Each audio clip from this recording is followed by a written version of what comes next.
Hello भाई। मैं आपको एक सेठ की बात बताना चाहता हूँ। सेठ द्वारकापुरी में रहता था और बड़ा आदमी था, लेकिन उसके बच्चे एक भी नहीं थे। जैसे कुछ लोग होते हैं उनके नाती पोता पोती सब होते हैं, तो बाबा के न जाने से पोता भी रोते हैं, पोती भी रोती, बेटियां भी रोती, बहू भी रोती हैं, लड़के भी रोते हैं, लेकिन उनकी ऐसी कोई संतान नहीं थी। तो उनके मोहल्ले के लोग उनसे कहा करते थे। तो वो एक मंदिर बनवाए थे कुंज बिहारी जी का। तो वो कहते थे कि कोई बात होगी तुम्हारी कुंज बिहारी मदद करेंगे। तो धीरे धीरे टाइम बीतता गया और वो सेठ जो है बूढ़ा होता चला गया।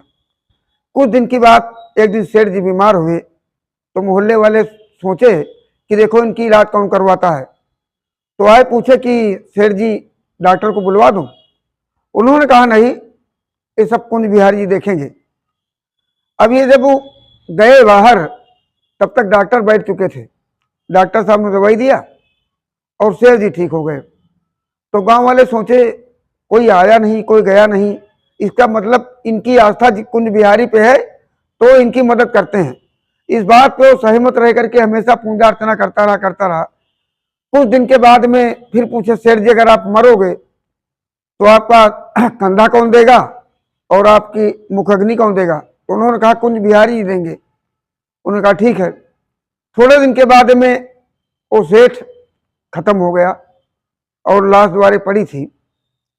तो मोहल्ले वाले इकट्ठा हुए, कहे देखो आज कुंज बिहारी इनकी कैसे मदद करते हैं।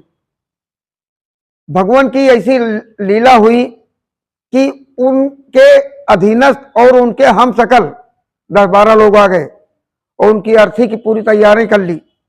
जब अग्नि देने गए तो पंडित ने पूछा उनसे कि अब तुम्हारी अग्नि कौन देगा? तो मोहल्ले वाले कहने लगे, वो कह रहे थे कुंज बिहारी जी देंगे। कुंज बिहारी भगवान श्री कृष्ण स्वयं प्रकट होकर के उनकी चिता में आग लगाए और मोहल्ले वालों को एहसास दिलाए कि जिसका भगवान पे भरोसा है, भरोसा कभी टूटता नहीं है। और जो भगवान से आस्था नहीं रखता है वो जिंदगी भर रोता है, गिड़गिड़ाता है, लेकिन उसके मोहल्ले में सुनने वाला कोई नहीं मिलता है।